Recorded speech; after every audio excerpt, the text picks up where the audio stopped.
Bonjour à tous, bienvenue dans cette vidéo sur la blessure d'injustice. Donc je continue les vidéos sur les blessures qui empêchent d'être soi-même, les blessures d'âme.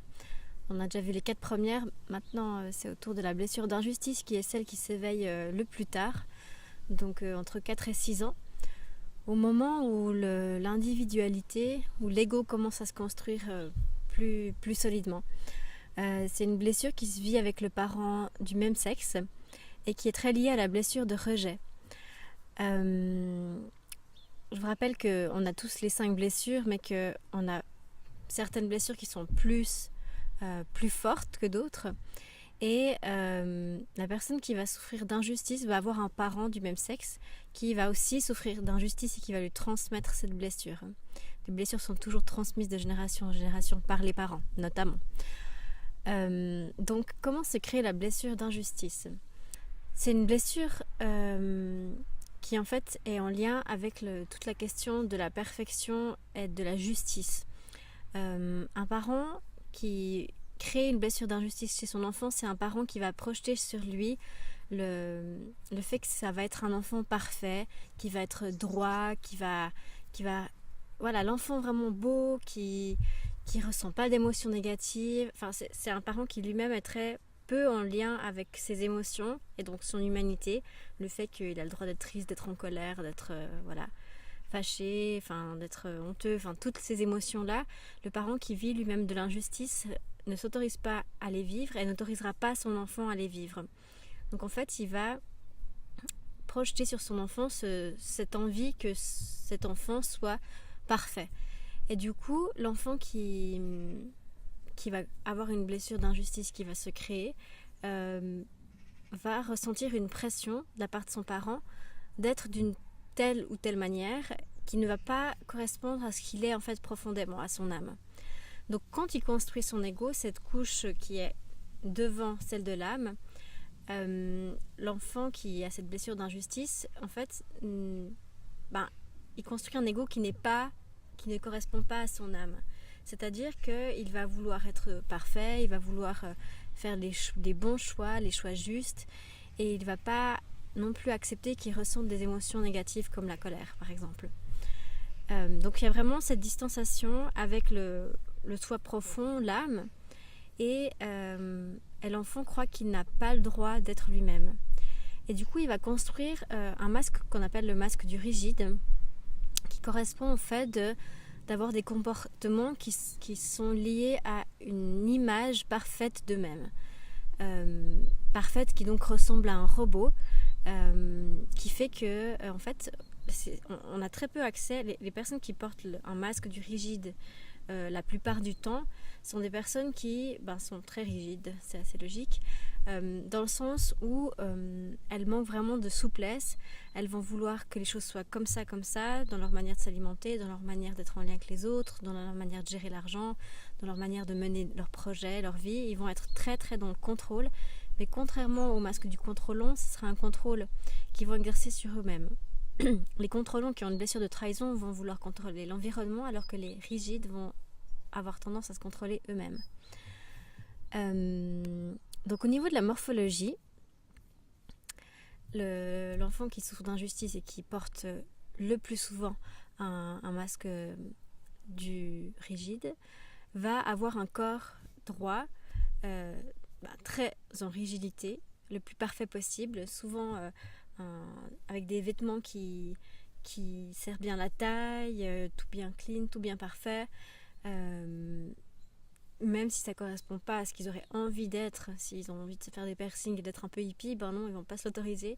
Ils vont être vraiment à vouloir être bien parfait, bien compacté comme ça. D'ailleurs, quand on commence à porter un masque rigide, quand on ne le porte pas tout le temps, moi je le porte de temps en temps et heureusement pas tout le temps, il y a vraiment cette impression qu'on se resserre comme ça, tchic, au niveau de la taille, et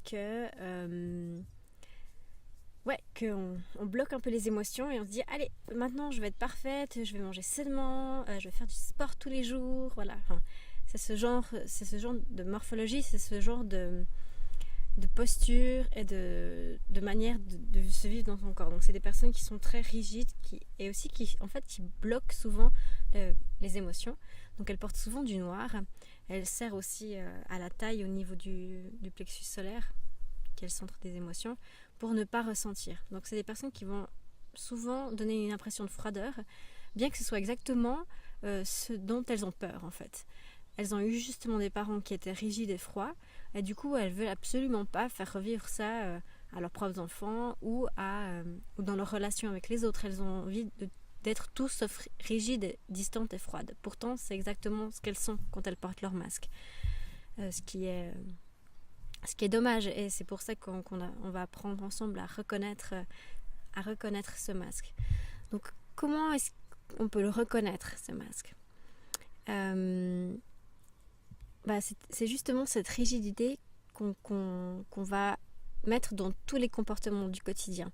C'est-à-dire qu'on va se créer des obligations, des je dois, des il faut sans arrêt. Donc on va vraiment être déconnecté de notre âme qui, elle, nous insuffle les impulsions, nous donne des envies. Ah tiens, j'ai envie de me faire une salade grecque, ou ah tiens, j'ai envie d'aller courir, ou ah tiens, j'ai envie de dessiner. Non, le rigide, il se dit, attends, non, ok, j'ai envie de ça, mais non, qu'est-ce que je dois faire? Ah, je dois faire la lessive, je dois faire les courses, je dois préparer ci ou ça. Et en fait, dans tout, il va y avoir cette espèce de rigidité, encore une fois, de contrôle, c'est vraiment le terme, et aussi de stress, de pression en fait. Au lieu de passer, par exemple, quand il y a une journée que la personne qui porte un masque du rigide la plupart du temps vit à la maison, au lieu de se dire ah je suis à la maison tranquille, qu'est-ce que j'ai envie de faire, ah tiens il y a des habits qui traînent là, ça me donne envie de les ranger, je vais y aller. Elle se dit non, ce matin qu'est-ce que je vais faire, alors oui je vais ranger, après à telle heure je vais aller faire ça, et en fait ils sont tout le temps dans le contrôle. Et tout ça, c'est toujours pour en fait éviter de revivre cette blessure d'injustice qui fait qu'ils se sentent très en colère face à une situation qui serait pas juste. Donc j'en ai pas parlé au début de la vidéo comme d'habitude. L'émotion de la blessure d'injustice, c'est la colère. La colère le plus souvent envers soi, la colère de ne pas avoir fait un choix juste ou de ne pas faire les choses bien, juste, comme il faut. Il y a vraiment cette notion de je dois être parfait, je dois vraiment être parfait, mais que ce soit sur le plan du corps, du physique, que ce soit sur le plan relationnel. Oh, j'ai pas été un bon ami, j'ai pas été sympa, c'est pas bien. Que ce soit sur le plan émotionnel, oh, j'ai des mauvaises pensées, ah, c'est pas bien. En fait, tout ce qui relève d'une émotion négative ou humaine, eh bien, les rigides ne se l'accordent pas. Ils ont vraiment cette impression qu'ils doivent être tout le temps bien. Et parce qu'en fait, ce qu'ils ont vécu avec leurs parents, c'est que dès qu'ils avaient une émotion négative, eh bien, on leur disait ah non, mais c'est pas bien de ressentir des émotions. Et du coup, en fait, à l'intérieur, ils ont une immense colère. Et ils n'ont absolument pas la capacité de la voir. C'est ça qui est très intéressant. Moi qui ai une blessure de rejet, j'allais dire, et d'injustice, puisque rejet et injustice sont très liés. Comme je disais dans la vidéo sur la blessure de rejet, la blessure d'injustice, c'est un petit peu le mode fight de la blessure de rejet. C'est-à-dire que c'est l'enfant qui a été rejeté par son parent, qui au bout d'un moment se dit « Ah mais c'est injuste, je suis quand même rejeté alors que je suis quelqu'un de bien, mais bon, je vais être vraiment quelqu'un de bien du coup et personne ne pourra me rejeter. » Mais en fait, au fond de leur cœur, ils ont vraiment cette colère du fait qu'en fait, c'est pas juste qu'ils soient traités comme ça. Qu'on leur demande tout le temps d'être parfait, qu'on leur mette la pression. Et en fait, ce qu'il faut réaliser, c'est que ces enfants acceptent à quelque part qu'on les traite comme ça parce qu'ils sont eux-mêmes injustes avec eux-mêmes. Donc le but de la prise de conscience de cette blessure d'injustice, c'est de se rendre compte que c'est nous-mêmes qui sommes injustes avec nous-mêmes finalement.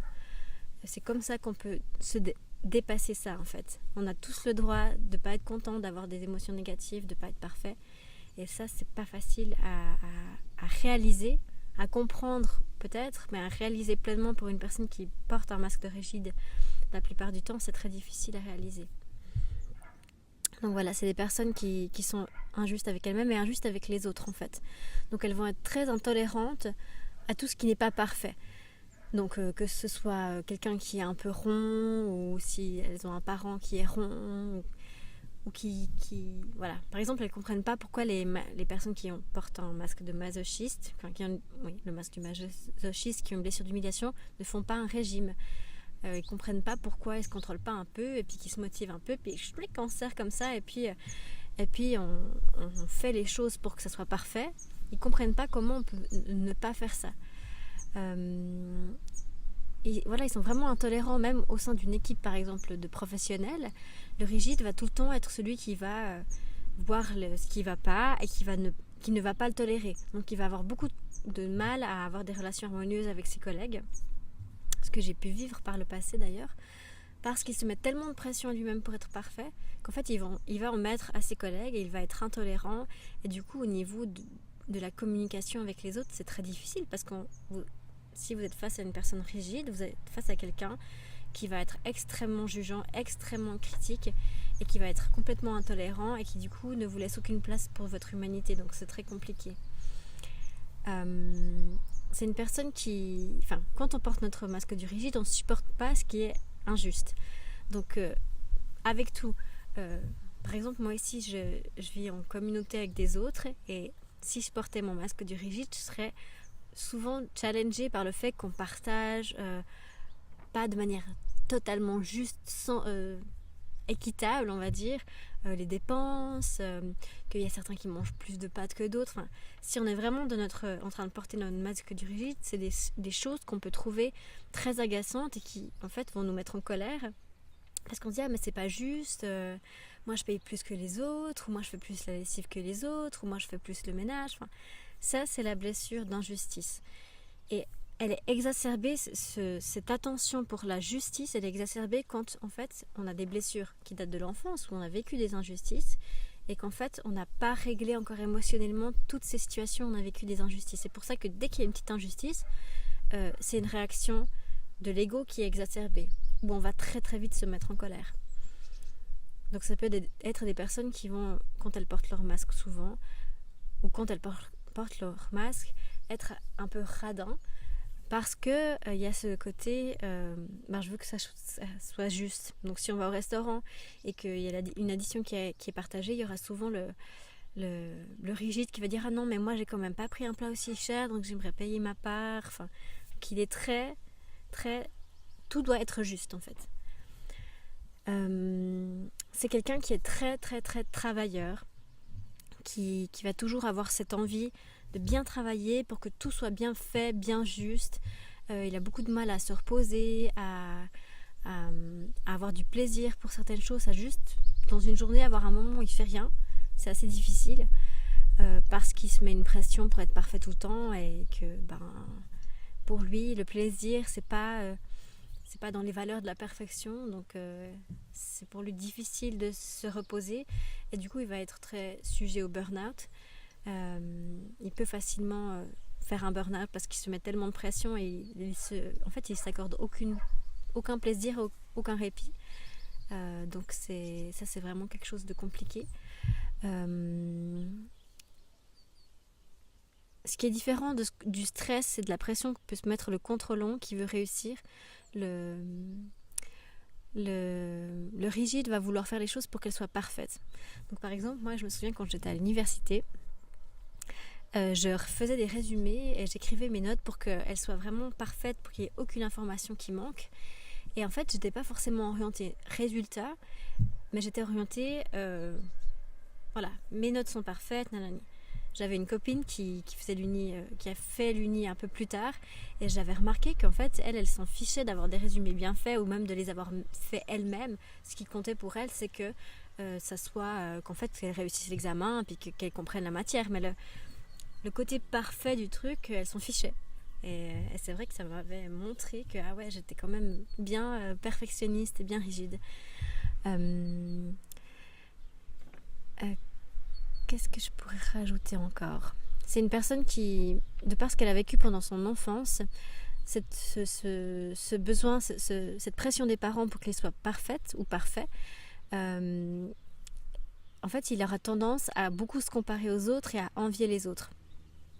À voir la perfection chez les autres et à se dire mais moi je suis pas parfait, j'aimerais être comme elle ou comme lui. C'est une personne qui va être peu malade parce qu'elle se coupe tellement de son ressenti et de son corps qu'en fait quand elle est fatiguée elle écoute pas, quand elle est malade elle écoute pas, elle se dit allez ça va aller, et en fait elle arrive très très bien à se couper de ça et des fois ça marche parce que du coup elle va continuer et elle est bien, elle est très optimiste, donc ça va faire que ça tourne, et des fois elle va s'épuiser et il va falloir vraiment qu'elle s'arrête.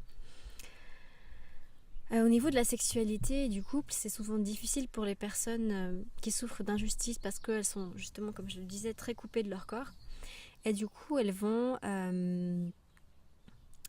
avoir une immense difficulté à se lâcher et à ressentir quelque chose. Donc, il y a vraiment cette prédominance du mental et de cette idée de soi en étant parfaite et étant une bonne personne. Et du coup, évidemment, tout ce qui est lié à la sexualité, qui a tellement été rendu tabou et tellement été dans l'imaginaire collectif transmise comme étant quelque chose de mauvais ou de sale, que le rigide a beaucoup de mal avec sa sexualité. Voilà. Le langage qu'il emploie, c'est souvent pas de problème, toujours, jamais, très. Il est très dans le noir et blanc en fait. C'est bien ou c'est pas bien. Ça, c'est vraiment caractéristique de la personne rigide qui croit que les choses sont mauvaises ou bonnes. Il y a peu d'entre-deux, c'est très tchac-tchac, c'est très peu souple en fait. Il y a vraiment peu de flexibilité psychologique. Au niveau de la nourriture, c'est quelqu'un qui va être extrêmement dans le contrôle. Donc ça peut donner des troubles du comportement alimentaire, puisque forcément c'est une personne qui va être tellement dans le contrôle que des fois elle contrôle toute sa nourriture, elle va manger que sainement. C'est des personnes qui vont très souvent être végétariennes, véganes, parce que au niveau éthique, c'est manger des animaux, c'est pas, au niveau écologique, au niveau éthique, des animaux qui sont maltraités. Donc moi je suis végétarienne, mais donc c'est des personnes qui ont des grands idéaux et qui c'est pas pour dire que ces idéaux ne sont pas valables et ne sont pas défendables, etc. Mais il faut pouvoir vivre tout ça dans une certaine souplesse. Sinon, ça conduit à en fait une psychopathologie. Parce qu'à long terme, si on se refuse de manger des choses qui nous font plaisir, on a un trouble du comportement alimentaire qui fait qu'on n'est pas bien en fait. On peut aussi du coup perdre le contrôle parfois. Et après, il y a la culpabilité. Et souvent, ces troubles du comportement alimentaire, il y a une oscillation entre la blessure d'injustice, le masque du rigide et le masque du masochiste, où dès que le rigide perd le contrôle, il culpabilise, donc il va porter plutôt son masque du masochiste. Donc voilà, le contrôle de soi, c'est pas bien, dans le sens où ça n'apporte pas de bonheur. La discipline, et ça, le rigide a beaucoup de mal à faire la différence entre la discipline et la rigidité. Il ne comprend pas bien ce que c'est la discipline. Pour lui, il va se dire je vais aller courir 3 fois par semaine parce que c'est bon pour ma santé. Et en fait, il va aller courir 3 fois par semaine, même s'il pleut, même s'il est malade. Et en fait, il perd le lien avec ce qui est vraiment important et le but premier, c'est-à-dire prendre soin de sa santé. Donc c'est vraiment ça la rigidité, c'est oublier le but premier et perdre de vue le but qu'on s'était mis au profit de la règle finalement. La règle devient le truc principal, alors qu'en fait on a perdu l'essence de ce qu'on voulait faire. Et c'est pour ça qu'on dit que le rigide est déconnecté de son âme, parce que au lieu d'écouter, il fait parce qu'il a une idée, et puis souvent ça se finit mal parce que il n'arrive pas c'est pas sain finalement, c'est pas sain du tout.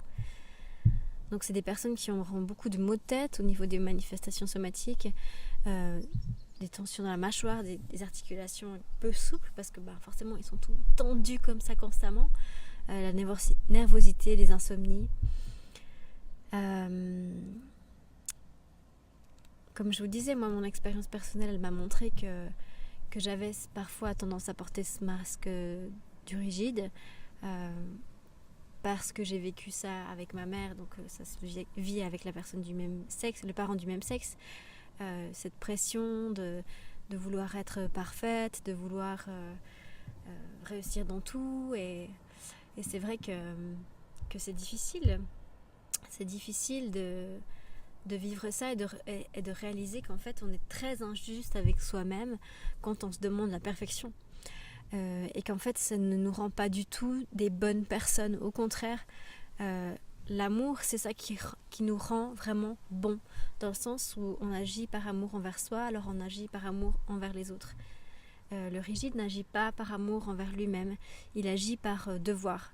Et ça, c'est vraiment quelque chose qu'il faut arrêter. Si vous vous reconnaissez dans ces comportements, dans ce masque, il y a vraiment une réalisation à faire du fait que être constamment dans le contrôle et être une bonne personne, c'est pas être dans l'amour.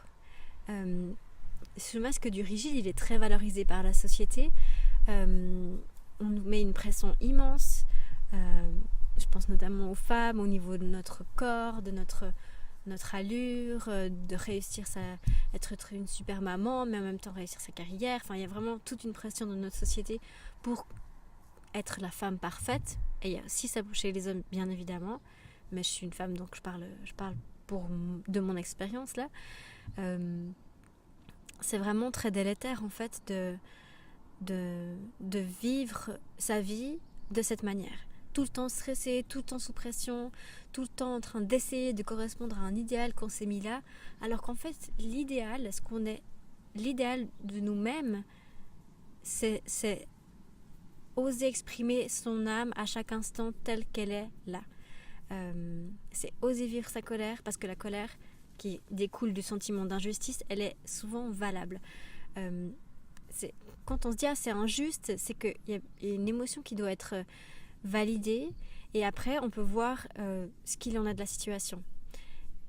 Et c'est toujours très important de reprendre sa responsabilité, parce qu'en général quand on ressent de l'injustice, c'est que nous-mêmes on est injuste avec nous-mêmes, enfin en général, la plupart du temps. Donc voilà, ce qui est important, c'est de reprendre toujours ce pouvoir. Par rapport à toutes ces blessures, on se dit moi j'ai beaucoup de trahison dans ma vie, je suis beaucoup rejetée, je suis tout le temps abandonnée, je suis tout le temps trahie, il y a tout le temps des situations injustes qui m'arrivent. Non, si vous vivez ça, c'est que vous vivez ça avec vous-même. Si vous êtes en amour avec vous-même, vous n'êtes pas injuste avec vous-même, et les autres ne seront pas injustes avec vous.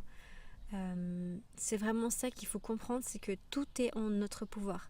Il n'y a pas d'injustice, c'est nous qui créons l'injustice. Voilà, l'injustice, elle vient du fait que nous la créons.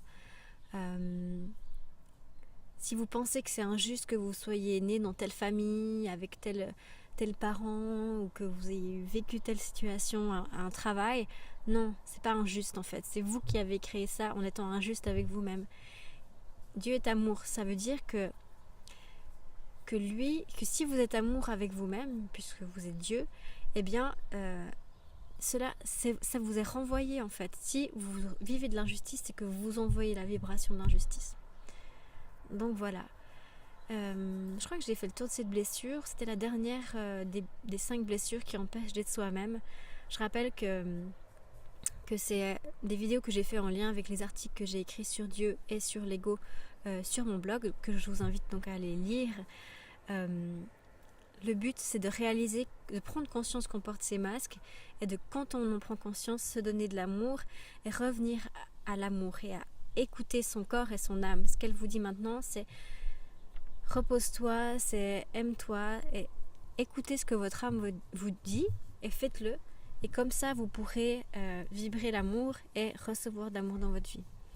Voilà, j'espère que cette vidéo vous aura aidé, vous aura fait réaliser si vous portez souvent ce masque ou pas. Et je vous dis à très bientôt. Bonne soirée, bye bye.